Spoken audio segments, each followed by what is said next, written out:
एक बार गौतम बुद्ध अपने एक भिक्षु को एक कमल का पुष्प देते हैं। वो भिक्षु उस कमल के पुष्प को देखता है और रोने लगता है।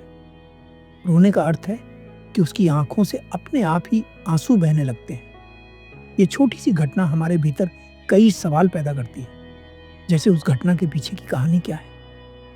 वह भिक्षु उस पुष्प को देखकर क्यों रोने लगता है? क्यों बुद्ध उस पुष्प को कुछ देर तक देखते हैं और फिर उसे उस भिक्षु को दे देते हैं? उस पुष्प में ऐसा क्या था जिसे बुद्ध और वह भिक्षु ही देख पा रहे थे? इसी तरह के कई सवालों के जवाब आपको इस कहानी से मिलने वाले हैं। अकराग कहानी शुरू होती है। गौतम बुद्ध अपने कुछ भिक्षुओं के साथ एक राज्य में प्रवेश करते हैं। पूरे राज्य में यह बात बड़ी तेजी से फैल जाती है कि बुद्ध राज्य में प्रवेश कर चुके हैं। बुद्ध और उनके सभी भिक्षुओं के लिए राज्य के एक सुंदर वन में ठहरने का प्रबंध किया जाता है। वन बहुत सुंदर होता है। बुद्ध और उनके सभी भिक्षु वहां कुछ दिन ठहरने का निर्णय लेते हैं। बुद्ध का उद्देश्य था कि वे अपनी शिक्षाओं को राज्य के अधिकतम लोगों तक पहुंचा सकें। उस राज्य में बहुत सारे लोग थे। लगभग सभी लोगों के मन में यह लालसा थी कि वे बुद्ध के प्रवचन सुन सकें, सिवाय एक व्यक्ति के। वह व्यक्ति राज्य का सबसे गरीब व्यक्ति था। उसका कोई परिवार नहीं था। वह एक छोटे से गांव में रहता था। बुद्ध जिस वन में ठहरे थे वहां से उस गांव की दूरी बहुत कम थी। फिर भी वह व्यक्ति बुद्ध की उपस्थिति से अनजान था। वह व्यक्ति भीख मांगकर अपना पेट भरता था और अपनी छोटी सी कुटिया में संतोष से रहता था।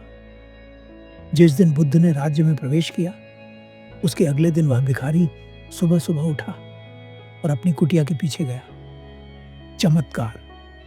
भिखारी यह देखकर चौंक गया कि उसकी कुटिया के पीछे एक सुंदर कमल का पुष्प खिला था। वह पुष्प को देखकर आश्चर्यचकित हो गया, क्योंकि आज तक न तो उसकी कुटिया के पीछे कभी कोई कमल का पुष्प खिला था और न ही यह कमल खिलने का मौसम था। वह समझ नहीं पाया कि यह कैसे हुआ। फिर उसने सोचा कि क्यों ना इस पुष्प का कुछ लाभ उठाया जाए। वो भिखारी उस पुष्प को तोड़ लेता है और उसे बेचने का विचार बनाता है। वह सोचता है, ये बेमौसम पुष्प बेचकर मुझे कितना धन मिल सकता है। शायद मुश्किल से कोई एक समय का भोजन भी नहीं देगा, लेकिन अगर इसका सही दाम कोई लगा सकता है तो वह राजा है। गधा, राजा और मंत्री की सौदेबाजी। इसलिए वह पुष्प को लेकर राजा को बेचने के लिए चल पड़ता है। रास्ते में उसे राजा का मंत्री मिलता है।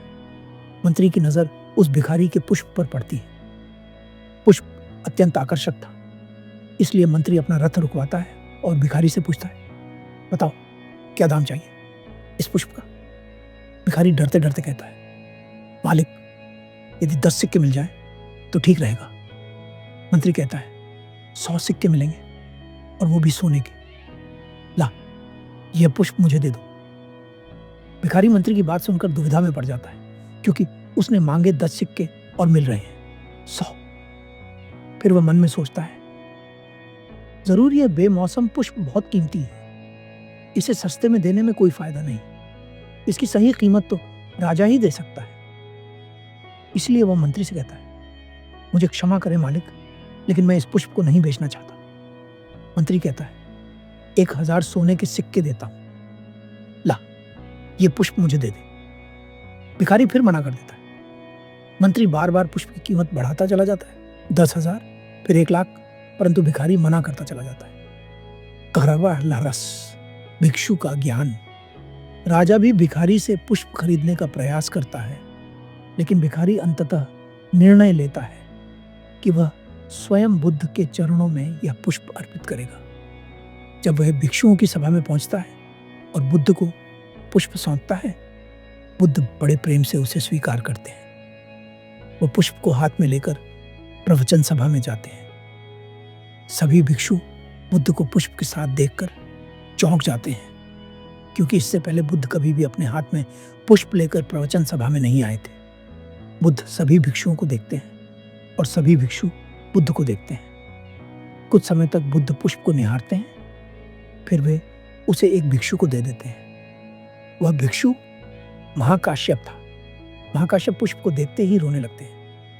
जब उनसे इस बारे में पूछा जाता है तो बुद्ध उत्तर देते हैं, महाकाश्यप ने पुष्प देख लिया था। भिक्षु पूछते हैं, बनते पुष्प को तो हमने भी देखा था। बुद्ध कहते हैं, जब तुमने पुष्प देखा था तो सिर्फ पुष्प नहीं देखा था, उससे जुड़े विचारों को भी देखा था। परंतु जब महाकाश्यप ने उस पुष्प को देखा तो पूर्ण साक्षी भाव के साथ देखा। वहां कोई विचार नहीं था, कोई भावना नहीं थी, बस पुष्प था और महाकाश्यप थे। बुद्ध आगे कहते हैं, यदि तुम एक छोटे से तिनके को भी पूरे साक्षी भाव से देख सको तो जीवन उसी क्षण रूपांतरित हो सकता है। केवल तुम्हारे देखने के ढंग से जीवन बदल सकता है। संदेश, इस कहानी में बुद्ध महाकाश्यप को एक बहुत बड़ा सूत्र दे रहे हैं। केवल साक्षी भाव ही तुम्हें सभी बंधनों से मुक्त कर सकता है। अन्य भिक्षु इस सूत्र को समझने में चूक जाते हैं, परंतु महाकाश्यप इसे पकड़ लेते हैं। इसी कारण उनकी आंखों से आंसू बहने लगते हैं। कहानी से आपको क्या सीख मिली? अपनी प्रतिक्रिया अवश्य दें और इस ज्ञान को दूसरों तक पहुंचाने में हमारी मदद करें। धन्यवाद।